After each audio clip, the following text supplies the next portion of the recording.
Hello world, selamat kembali ke siri Microbit. Saya Alina dan hari ini kita akan membina seekor lembu. Video yang lepas kita dah belajar cara-cara memasang dan mengawal servo motor menggunakan push button. Kali ini kita nak lihat bagaimana untuk membina penderia sentuh atau touch sensor buatan sendiri untuk mengawal Microbit dan komponen luaran. Sediakan semua bahan projek dulu. Kertas cardboard, aluminium foil, glue tack, servo motor, 5 klip buaya, papan Microbit dan bekalan kuasa.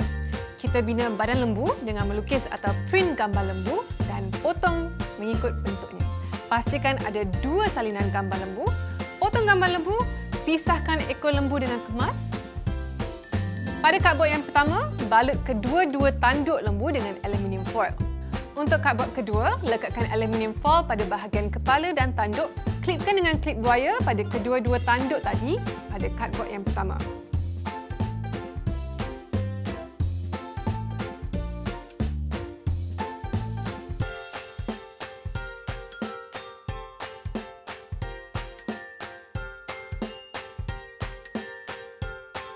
Satu hujung disambungkan ke P0 dan satu lagi ke GND.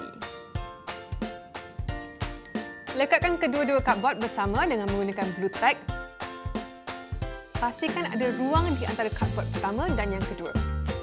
Aluminium foil ini bertindak sebagai konduktor dan membolehkan arus elektrik mengalir apabila kita sentuhkannya dan melengkapkan litar.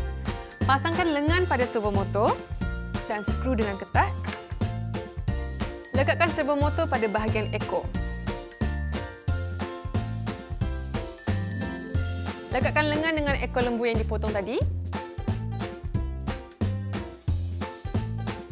Sambungkan wayar penyambung dengan servo motor. Wayar jingga ke wayar putih, wayar merah ke wayar merah dan wayar coklat ke wayar hitam. Klipkan wayar berwarna putih pada pin kosong.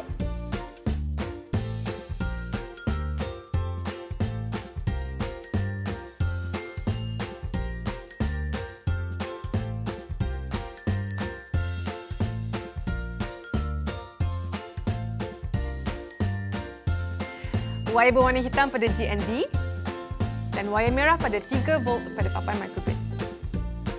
Lekatkan papan Microbit di belakang lembu. Pada perisian make code, tekanan tarik blok on pin press. Biarkan pin kosong. Tekan tarik blok set servo P0 angle to 90 darjah. Blok pause untuk 500 milisaat. Tekan tarik blok set servo P0 angle to 0 darjah. Kita tukar pin P0 kepada P1 sebab servo motor kita ada pada pin 1. Tambahkan blok pause 500 milisaat. Ulang semua blok-blok ini untuk memastikan servo motor kita kembali ke posisi asal.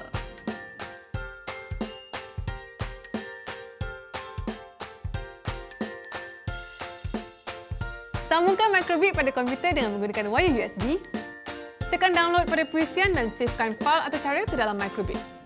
Keluarkan wayar USB daripada Microbit, sambung bekalan kuasa atau bateri kepada Microbit.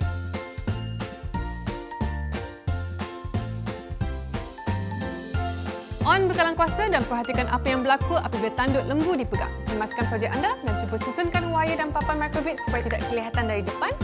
Projek lembu dah siap. Sebagai cabaran, tambahkan LED pada mata lembu dan nyalakan LED apabila ekor lembu bergerak selepas tanduk dipegang. Selamat mencuba!